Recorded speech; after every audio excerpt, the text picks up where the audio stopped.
Additional funding, ஏன்னா அவங்களுக்கு தேவையான கான்ட்ராக்ட் எம்ப்ளாயி கீழே இருக்கிறதுக்கும் வேற ஏதாவது வண்டி வாகனங்களை ஹையர் பண்ணுறதுக்கும் தேவையான அடிஷனல் ஃபண்டிங்கும் அப்ரூவ் பண்ணப்பட்டு அவங்களுக்கு ஆல்ரெடி தரப்பட்டு விட்டுச்சு. உடனடியாக மக்களுக்கு எங்கெல்லாம் பிரச்சனை இருக்கோ அதை அட்ரஸ் பண்ணுறதுக்கான, ஏன்னா கடந்த 10 நாட்களில் பார்க்கணும் நிறைய இடத்துல ரிப்பீட்டடாக ஒரே மாதிரி இல்லை. ஒரு சில இடத்துல வந்து இப்போ டிரான்ஸ்ஃபார்மர்லாம் தீப்பிடிச்சிருக்கு. இது வரைக்கும் நடக்காத விஷயங்கள்லாம் நடந்திருக்கு. ஏன் தீப்பிடிச்சது நம்ம அசஸ் பண்ணிட்டு வரோம். நேற்றும் வந்து எம்கே நகரில் முந்தானத்து ஒரு டிரான்ஸ்ஃபார்மர் தீப்பிடிச்சது. அடிக்கடி அந்த மாதிரி எங்கெங்கெல்லாம் ரிப்பீட்டடாக வருதுன்னு நம்ம பார்த்துட்டு இருக்கோம். ஸோ என்ன இருந்தாலும் நம்ம வந்து நம்மளுடைய டிஎன்இபி சார்பாக போர்க்கால அடிப்படையில் ரோந்து பணிகள் எல்லாம் ஈடுபடுத்திருக்காங்க. முன்னாடி 7 குழுக்கள் இருந்தாங்க. பட் அது போதுமானதாக இல்லாத பட்சத்தில் நம்ம வந்து அடிஷ்னலாக இப்போ 500 பேர் கொண்ட 125 வாகனங்களுடன் 500 பேர் கொண்ட 125 குழுக்கள் அமைக்கப்பட்டு அதை கண்காணிக்கிறதுக்காக 10 பேர் கொண்ட உயர்மட்ட குழுக்கள் அமைக்கப்பட்டிருக்கு. அனைத்து அடிஷனல் எக்யூப்மெண்ட், இப்போ வயர் கட்டாச்சு, பெரிய அளவில் வயர் கட்டாச்சுன்னா அதற்கான அடிஷனல் எக்யூப்மெண்ட்ஸ், ஸோ எல்லாமே எல்லா உபகரணங்களும் கொடுக்கப்பட்டு தயார் பணியில் வச்சிருக்கோம். இன்றிலிருந்து அந்த பணி துவங்கப்படுது. கண்டிப்பாக இதில் இன்னைக்கு இருந்து நம்ம எவ்வாறு இந்த எங்கெங்கெல்லாம் கரண்ட் கட் ஆகுதோ இல்லை என்ன பிரச்சனை வருதோ அதை உடனடியாக தீர்க்கிறது எப்படின்னு சொல்லி இன்னைக்கு இருந்து பார்த்துட்டே வருவோம். கண்டிப்பாக பொதுமக்களுக்கு தேவையான அனைத்தையும் செய்வதற்காக அனைத்தும் டிஎன்இபி சார்பு தயார்படுத்தப்பட்டிருக்கு. வரும் காலங்களில் இந்த இந்த உபகரணங்கள் பிரச்சனைகள் வரதும் யார் யார் சமூக விரோத செயல்கள் செய்யறதும் எல்லாத்தையும் எங்கெங்கன்னு கண்டுபிடிக்கப்பட்டு தேவையான நடவடிக்கைகள் எடுக்கப்படும்.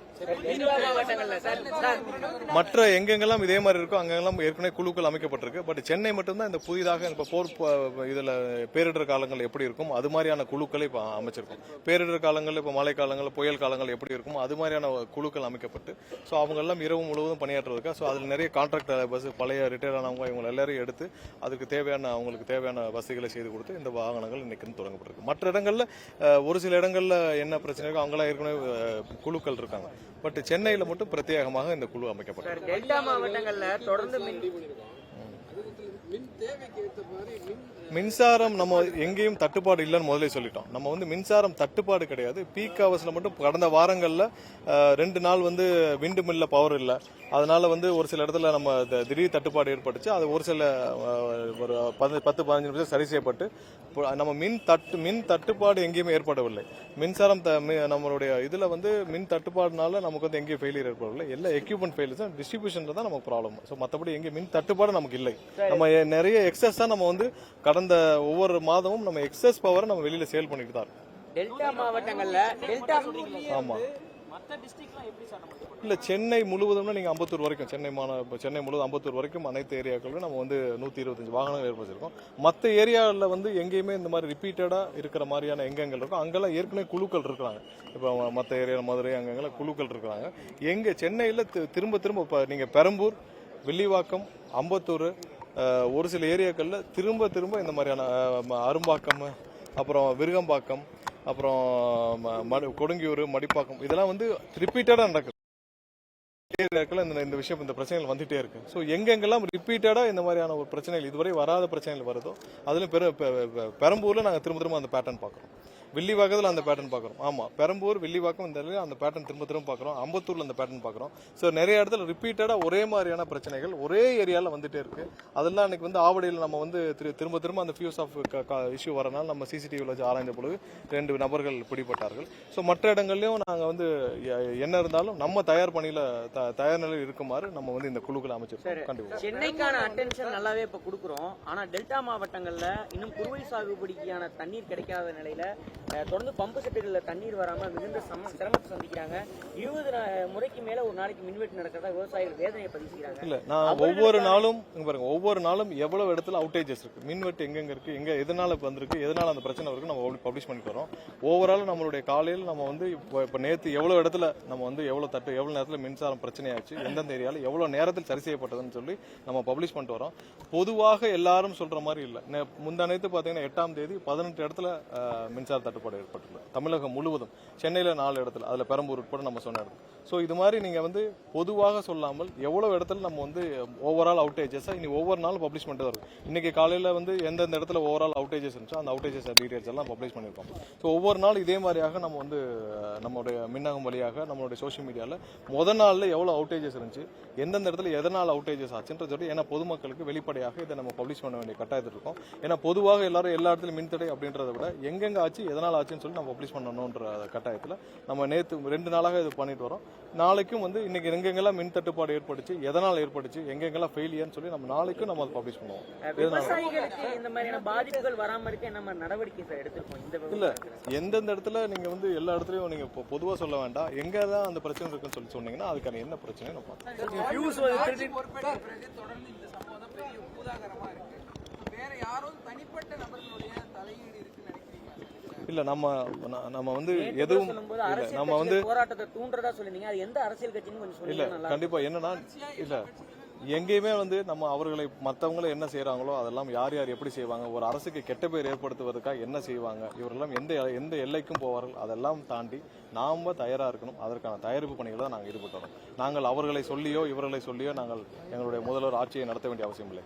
இவர்கள் எல்லாம் எந்த எல்லைக்கும் போவாங்க, என்ன செய்யறதுக்கும் எதை செய்யறதுக்கும் தயாராக இருப்பாங்கன்னு எங்களுக்கு தெரியும், அது பொதுமக்களுக்கும் தெரியும். பட் அதெல்லாம் முறியடித்து சிறப்பாக மக்களுக்கு தேவையானவற்றை செய்யறதுக்கு தான் நாங்களும் தயாரிப்பு பணிகள் இருக்கோம். அதுக்காக இவ்வளவு குழுக்கள் அமைக்கப்பட்டிருக்கு. நாங்கள் அவர்கள் யாரையும் குற்றம் சுமத்த விரும்பவில்லை. அவங்களுடைய தோல்வியில் அவங்க என்ன செய்வாங்களோ அவங்க அதை செய்யணும்னு ஆசைப்படுறாங்க. அது எங்களுக்கு பிரச்சனையும் இல்லை. நாங்கள் அது கண்டிப்பாக மக்களுக்கு என்ன தேவையோ அதை நம்ம அதற்கான தயாரிப்பு பணிகளை நம்ம ஈடுபட்டு வருவோம். காலப்போக்கில் இதெல்லாம் தானாக மறியும். அப்படியே ஏதாவது சமூக விரோதிகள் பிடிபட்டாலும் கடுமையான நடவடிக்கை எடுக்கும். ஆல்ரெடி கைது செய்யப்பட்டிருக்காங்க. வேற எங்கெல்லாம் ஆதாரம் இருக்கோ நாங்களாம் பார்த்துட்டு இருக்கோம். வேற எங்க ரிப்பீட்டட் இருக்கோ அங்கெல்லாம் வந்து கண்காணிக்கும் பணியில் ஈடுபட்டிருக்கோம். அது இல்லாமல் நம்ம இதையும் சரி பண்ற வேலைகளை பண்ணிட்டே இருக்கோம். இன்னும் நிறைய ஸ்ட்ரீம்லைன் நம்ம வந்து மின்சார வாரியத்தில் பண்ணிட்டே தான் இருக்கோம். ஒவ்வொரு நாளும் பண்ணிட்டே இருக்கும். ஒவ்வொரு நாளும் ஸ்ட்ரீம் லைனிங் பண்ணிட்டே இருக்கும்.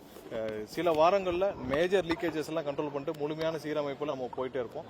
எவ்வளவு தடைகள் வந்தாலும் நம்ம அனைத்து சீரமைப்புகளும் எந்த வித பாதிப்பும் இல்லாமல் எல்லா லெவல்லையும் சீரமைப்புகள் நடந்துட்டு தான் இருக்கும்.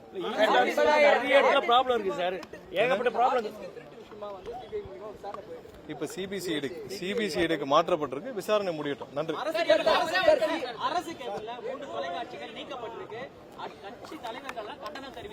இல்ல கண்டிப்பா அதுல அரசுக்கும் எந்த சம்பந்தமும் இல்ல.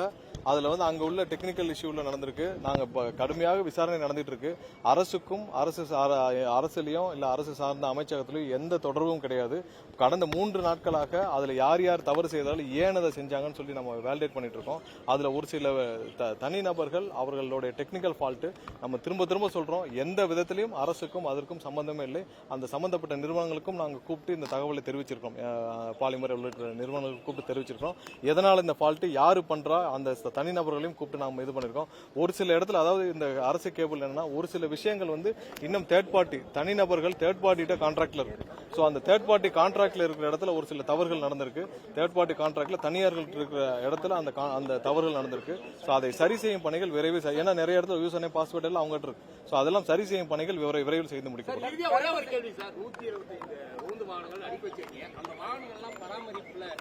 எல்லாம் இங்க பாருங்க அதை கண்காணிக்க உயர்மட்ட குழு அதாவது ஐஏஎஸ் ஆபீசர்ஸ் 2 பேர் இருக்காங்க. அவங்களுடைய தலைமையிலும் அது இல்லாமல் டைரக்டர் லெவல்லையும் உயர்மட்ட கண்காணிப்பு குழுக்களும் இருக்காங்க. எல்லா பெரும்பாலான வாகனங்கள் வந்து இப்ப போதாததுக்கு வெளியிலிருந்து வாடகைக்கு எடுக்கப்பட்டிருக்கு.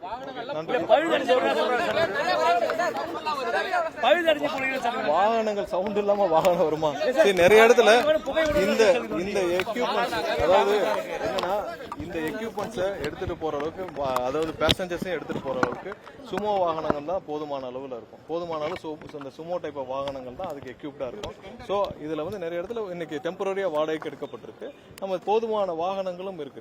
நிறைய இந்த வாகனங்கள் தான் இதுக்கு இந்த பயன்பாட்டுக்கு சரியா இருக்கும். ஸோ இது நீங்க அதனால அதுக்கு இந்த பயன்பாட்டுக்கு எந்த வாகனங்கள் தேவையோ அதான் வாடகைக்கு எடுக்கப்பட்டிருக்கு. எல்லாம் செயல்பாட்டில் இருக்கிற வாகனங்கள்.